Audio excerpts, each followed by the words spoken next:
Sveiki, čia Teismo Vikingas. Pradžiai, trumpam, nuotaikai pakelti, linksmesnis reportažas apie 15 minučių ir LRT žiniasklaidos grupių žurnalistikos lygį. Abi šios informacijos priemonės giriasi, kad kelia savo ir savo teikiamą informacijai aukščiausius standartus. Kągi, pažiūrėkime, kokie tie aukščiausi standartai. Štai LRT portale 2015 rugsėjo 8 LRT naujienų tarnybos žurnalistė Jovita Sukackaitė parašo straipsnį. Vilniuje varžėsi policijos kinologai. Ir čia parašyta, kad 3 dienas Vilniuje Lietuvos policijos pareigūnai pasitelkę tarnybinius šunis varžėsi žmonių ir narkotinių medžiagų paieškos rungtyse. Ir taip toliau, ir taip toliau. Pabaigoje konstatuojama, pernai per policijos operacijas ieškant narkotinių medžiagų šunis pareigūnai pasitelkė per 270 kartų. Ieškant žmonių 50 kartų. Lyg ir nieko straipsnis, įdomi informacija. Tik va, viena bėda. Ta pati žurnalistė šį straipsnį jau buvo parašiusi prieš 2 metus 15 min portale. Štai 2013 metų spalio 11 straipsnis. Ta pati LRT naujienų tarnybos žurnalistė Jovita Sukackaitė parašo straipsnį tuo pačiu pavadinimu. Šaltinis, kaip matote, tas pats. Straipsnis žodis į žodį. Štai galite palyginti. Pabaigoje tradicinis sakinys. Pernai per policijos operacijas ieškant narkotinių medžiagų šunis pareigūnai pasitelkė per 270 kartų, ieškant žmonių 50 kartų. Tai kaip čia gaunasi? Pareigūnai lygiai tiek pat kartų ieško narkotikų ir lygiai tiek pat kartų ieško žmonių? Žinoma, šis pavyzdys parodo deja, bet ne kokį šių žiniasklaidos priemonių informacijos pateikimo lygį. Taip negalima kalbėti už visus. Bet redaktoriai ir keli žurnalistai, manau, simuliuoja darbą.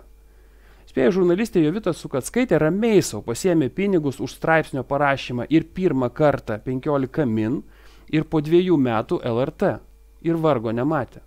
Gal ir nieko, bet va, LRT pinigai tai juk biudžetiniai. Vadinasi, visų mūsų. Tai kaip čia gaunasi?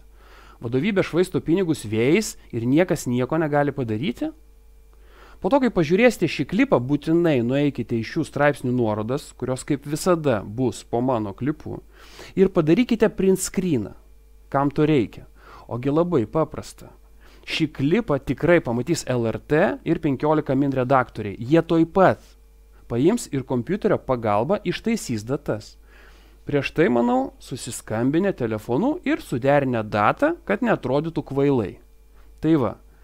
Kai data bus ištaisyta, jūs visi savo akim užfiksuosite, manau, labai svarbų dalyką. LRT ir 15 min bendradarbiauja, kurdami bendrą informacijos srautą. Taip, kartais jo lygis labai žemas. O antra, manau, dar svarbiau, jie klastoja faktus. Tai yra vieną dieną parašo vieną, po kelių dienų pakeičiau informaciją ir nieko neatsiprašo, nepripažįsta klydę. Tai yra kaip ir šiuo atveju. Pakeis datą ir ims mane kaltinti, kad aš čia kompiuteriu klastoju informaciją. Dabar jūsų bus 1000 ir aš būsiu ne vienas. Visi galėsit paliudyti, jeigu reikės. Suprantu, kažkas pasakys, Donatai, neužsiminėk smulkmenom. Ok, gal jūs ir teisus, gal tai smulkmena, bet pagalvokite giliau. Rinkimai, nesvarbu į kur, Seimas, savivaldybė ar prezidento, svarbus Lietuvai. Žmonės kaip niekad stebi informacijos šaltinius. Ir štai vieni iš didžiausių, o kalbant apie LRT, tai gausiausiai finansuojamas kanalas, ims ir pateiks melagingą, faktų netitinkančią informaciją. Kas bus? Ne tuos išrinks? Ne tą apkaltins? Ne tie vadovaus? Ups!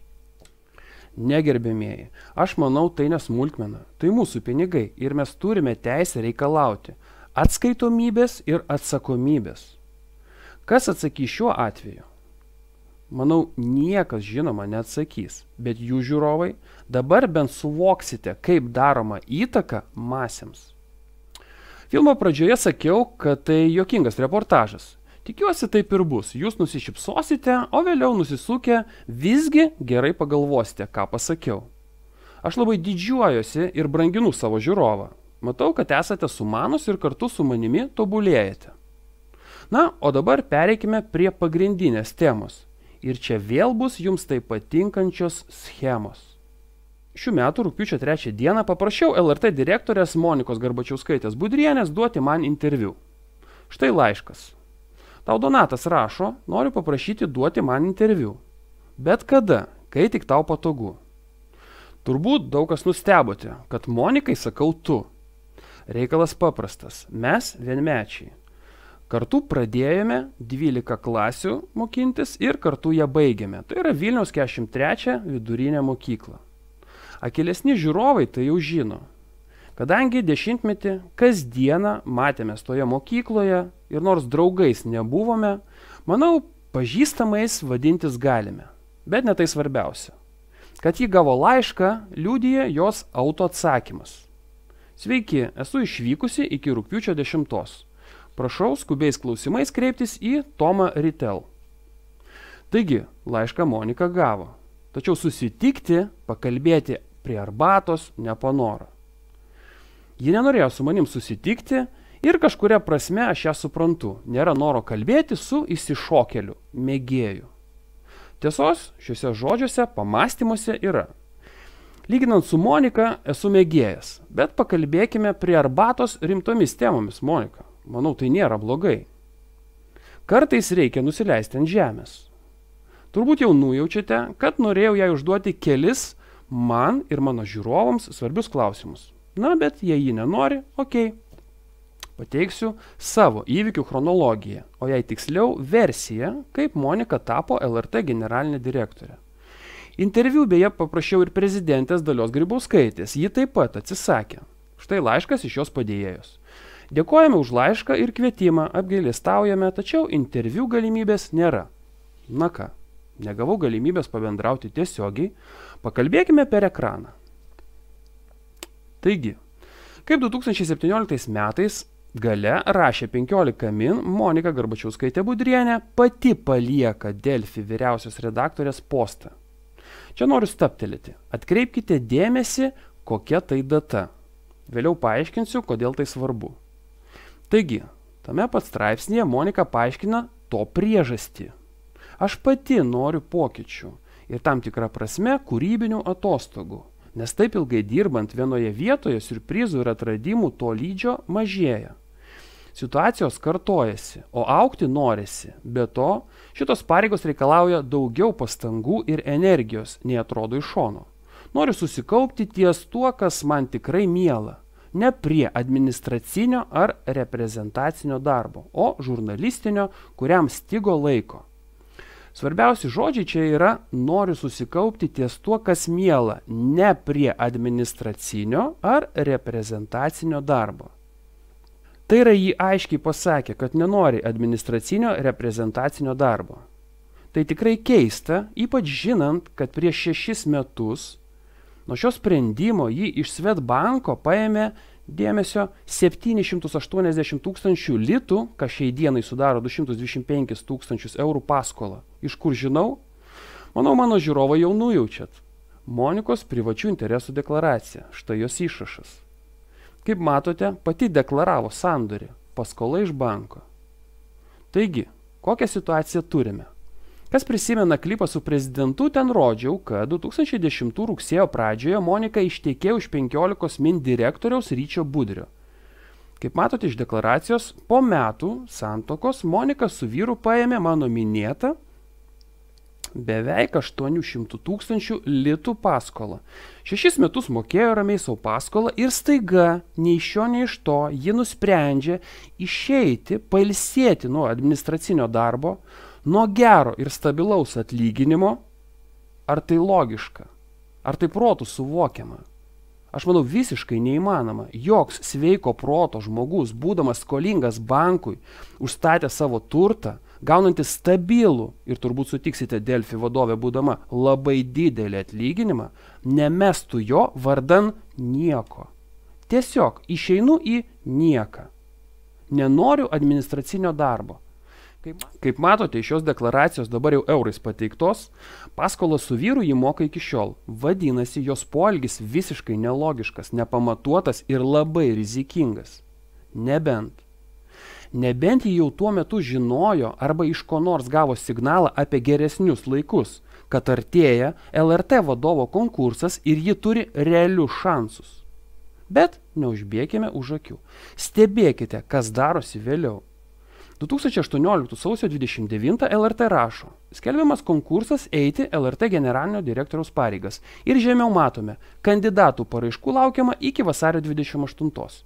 Kaip jau žinote, konkursą išreiškė norą dalyvauti ir Monika Garbačiauskaitė Budrienė. Ir čia automatiškai kyla naujas klausimas. Kaip čia taip išeina, Monika?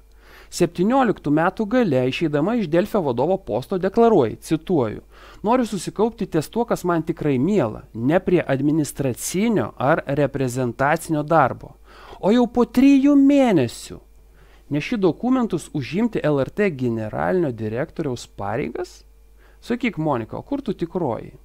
Kai sakai liaudžiai, kad nenori administracinio reprezentacinio darbo?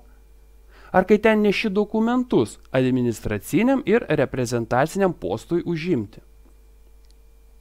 Manau, netrukus tau, Monika, teks atsakyti šį klausimą.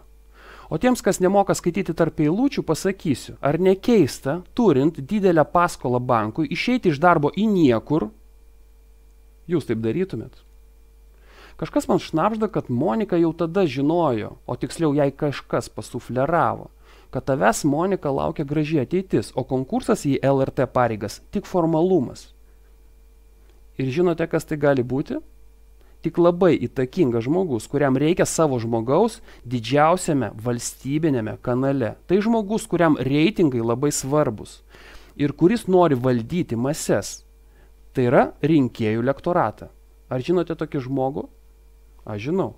Palaukite ir netrukus jūs jo pavardį išgirsite. Keliaukime toliau mano schema. Interviu norėjau paimti iš buvusio LRT tarybos pirmininko Žyginto Pečiulio. Tai tas pats pirmininkas, kuriam vadovaujant 18 metų kovo 20 LRT generalinė direktorė tapo Monika. Kas yra Žygintas Pečiulis? Visų pirma, jis labai gerbiamas profesorius. Jis žurnalistikos profesorius. Per jo rankas, jei taip galima pasakyti, perėjo visi šiandieniniai žurnalistikos guru. Prisipažinsiu, profesorius Pečiulis buvo ir mano mokytojas. Aš tikrai labai jam dėkingas už žinias. Jis buvo mano mokytojas, labai geras mokytojas ir tai, ką dabar stebite, yra jo darbo vaisius. Tikriausiai mano akylūs žiūrovai žinote, kad 2015 įstojau į Vilniaus universiteto analitinės žurnalistikos studijas. Štai mano studento pažymėjimas. Tuomet komunikacijos fakultetui vadovavo toks profesorius Andrius Vaišnys. Štai žurnalistikos fakulteto dekanų pavardės ir kadencijos. Jo fakultete darbavosi profesorius Žygintas Pečiulis. Kitaip sakant, jis buvo pavaldus fakulteto dekanui. Tuo laikotarpiu, kai lankiausi Maironio gatvėje, kuris įkūrė žurnalistikos lopšys, dažnai matydavau, kaip profesorius Andrius Vaišnys susitinka su Monika Garbačiauskaitė. Aš net nebejoju, kad ją su fakultetu siejo sutartiniai santykiai. Kaip tik tuo metu, tai yra 16 metų pabaiga, 17 pradžia, man dažnai tekdavo lankytis fakultete. Ką jie aptarinėjo ir tarėsi, aš nežinau, ne man spręsti. Bet kad tuometinis LRT tarybos pirmininkas buvo pavaldus Vaišniui, kuris bendravo su Monika, faktas ir aš to liudininkas. Taigi, štai kokią schemą jau turime. Keliaukime toliau. Tame pačiame mano jau minėtame straipsnėje parašyta. Antrajame LRT vadovų rinkimų ture Garbačiauskaitė Budrienė gavo 8 LRT tarybos narių balsus iš 12 galimų. Priminsiu, kad konkurse užimti šias paraiškas pateikė Jūratė Černiauskienė, Liudvikas Ragauskis, Laimonas Ubavičius, Bernardas Gailius, Kristupas Krivickas, Artūras Račas, Audrius Siaurusevičius, Aldaras Stonys, Justas Senapėdis, Zigmas Vaišvila ir Arūnas Valinskas. Viso 11 kandidatų. Antrajame ture varžėsi Monika su dar 2 kandidatais. Deja, balsavimai uždari, todėl negalima žinoti, kas ir kaip balsavo. Tačiau galiu lažintis iš 500 eurų, kad pirmininkas balsavo už Moniką.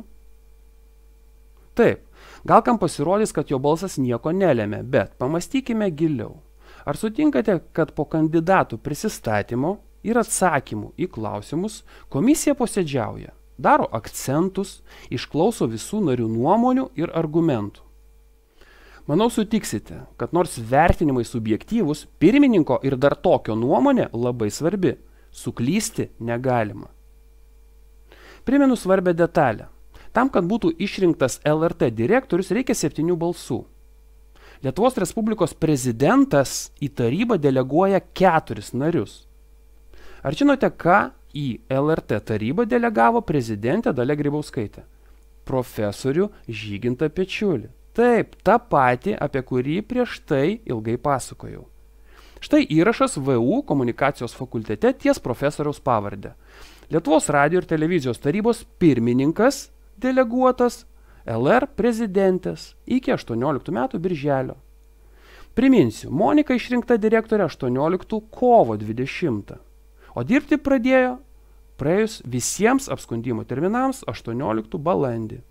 Taigi, peršasi teorija, kad prezidentė Grybauskaitė turėjo norą ir galimybę savo statytinių jėgomis iš anksto nuspręsti, kas bus LRT direktorium, o tiksliau direktorė. Tas įtakingas žmogus, kuris vadovavo spec tarnybom ir norėjo LRT vadovo poste matyti ir, manau, pasikvietusi Moniką pranešė jai gerąją žinią, yra buvusi prezidentė Dalia Grybauskaitė. Jos dėka dabar Monika dirba LRT, paliko Delfi. Beje, LRT savo svetainėje rašo: Monikos Garbačiauskaitės Budrienės rinkiminės programos santrauka čia.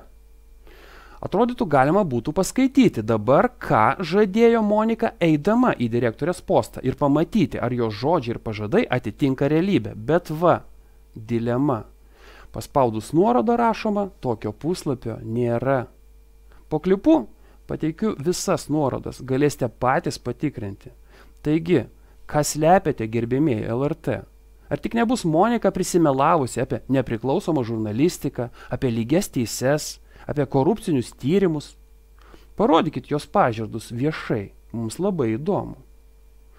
Mažytė detalė apie buvusią LRT tarybos pirmininką Pečiulį ir Monikos santykį.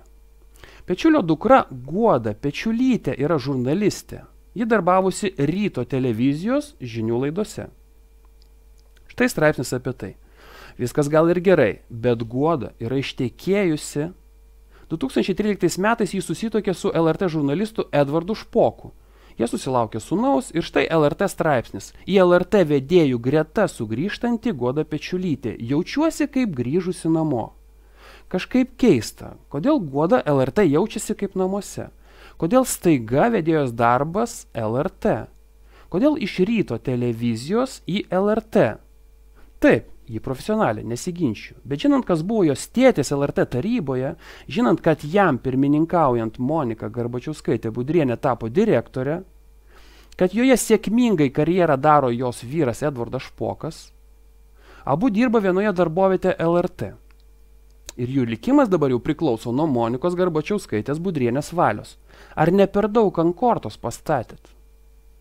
Pas mane galvoje kyla negeros mintis. Ar dažnai vyras su žmona sumano dirbti samdomą darbą vienam darbdaviui? Juk ant kortos pastatytas jaunos šeimos gerovė. Jeigu jūs susipyktumėte su Monika, abu juk iš darbo lėktumėte. Bet ne. Kažkodėl jūs užtikrinti, kad čia jums bus šilta ir patogu, ar ne taip? O ką jūs, gerbiami žiūrovai, manote? Gal aš per daug fantastinių knygų skaitau? Ar čia fantastinės knygos jau realių gyvenimų pas mus Lietuvoje tapo? Manau, buvo sandoris tarp Pečiulio, prezidentės ir Monikos. Toks Watergate'as, sakyčiau, Lietuvoje. Gerai, keliaukime toliau. Kokia dar detalė man tuomet krito į akį? Kaip rašo žiniasklaida, paskutinis LRT tarybai turėjęs prisistatyti kandidatas televizijos laidų vedėjas ir buvęs Seimo pirmininkas Arūnas Valinskas. Į posėdį neatvyko, todėl jis laikomas kaip nedalyvavęs atrankoje. Čia svarbus momentas. Valinskas pradžioje padavė paraišką, norėjo kandidatuoti, bet kažkodėl paskutiniu momentu apsigalvojo. Mes puikiai žinome Valinsko ir prezidentės Grybauskaitės konfliktą. Jis ją pavadino Boba. Aš tikrai labai norėčiau Valinsko paklausti, ką jis sužinojo, kas turėjo atsitikti, kad jis, būdamas realus kandidatas užimti LRT vadovo postą, arba sudaryti labai rimtą konkurenciją Monikai, staiga viską meta ir nusprendžia net nebandyti, nuleidžia rankas. Ar tik nesužinojus kažko svarbaus iš savo šaltinių apie konkurso baigtį? O galbūt jis sudarė sandorį su būsima kandidate. Mano auksinis protas, aš laidos vedėjas ir kitų laidų prodiusuojamų. Jos bus eteryje ir aš nekonkuruoju. Aš nežinau. Arūnai, būk žmogus, atsakyk į šį klausimą po klipu. Mums ir man bus labai įdomu ir ramu miegoti. Valinskas šioje partijoje žaidė ir žaidžia labai įdomų žaidimą. Turbūt paklausite, kodėl Donatai nepranešė STT? Aš turiu jums du atsakymus į šį klausimą. Pirma, pažiūrėkite prašau mano klipą apie STT ir suprasite, kad ten belstis beprasmiška. Mano klipas taip ir vadinasi STT politinė prostitutė. O antra, ar žinote, kam pavaldus STT? Nežinote? Tai aš jums priminsiu. Štai STT puslapyje parašyta. Lietuvos Respublikos specialiųjų tyrimų tarnyba pagrindinė kovos su korupcija institucija Lietuvoje, veikianti nuo 1997 metų. Atskaitinga prezidentui ir Seimui. Taigi, kam atskaitinga STT? Teisingai, prezidentui. Manau, suprantate, kodėl nesikreipiau ir manau, suprantate, kodėl šios mano medžiagos netirs STT. Mane ištirs, po kaulelį dabar ištirs. Ir ne tik STT, bet ir kitos spectarnybos ir žurnalistai. Aš manau, kad tam esu pasiruošęs. Tikiuosi, eiliniai mąstantys žmonės mane palaikys. Parašiau Daliai Grybauskaitei duoti man interviu. Štai mano laiškas.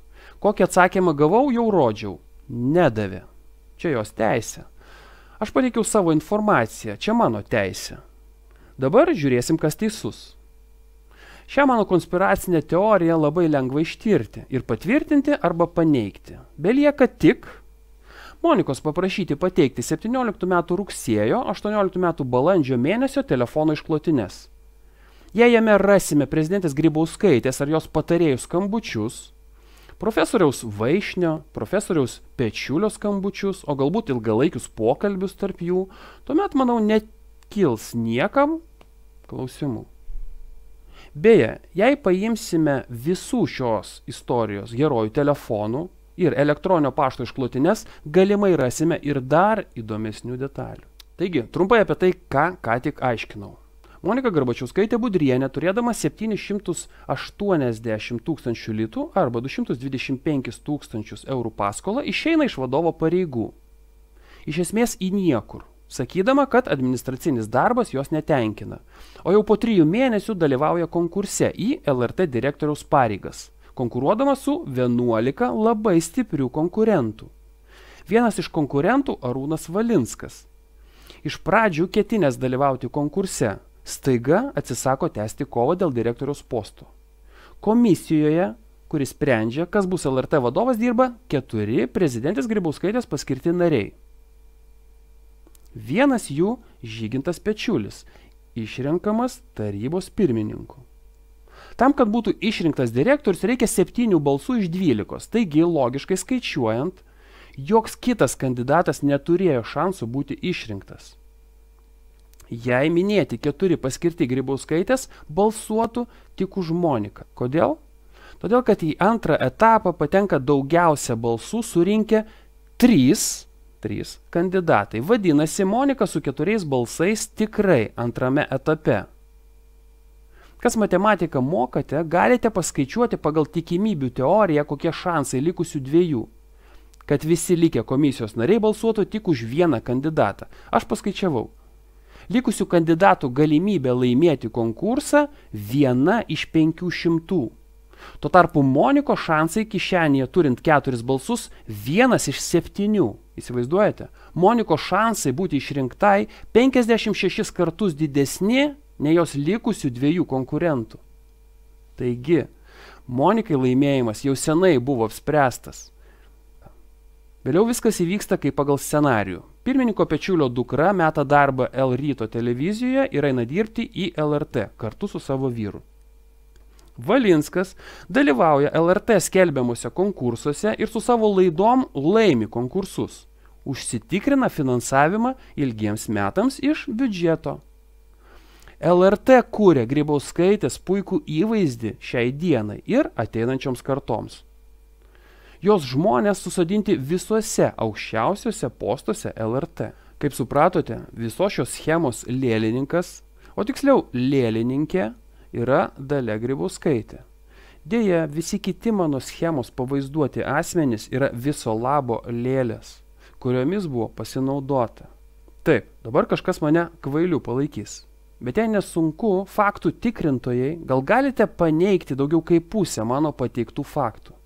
Nes priešingų atveju, tai ką pasakiau ir parodžiau schemoje, yra didžiausia korupcija, kurią iki šiol esu atskleidęs. Man tikrai labai gaila kai kurių asmenų iš šios schemos. Aš nuoširdžiai atsiprašau, kad jūs į tai įvelti.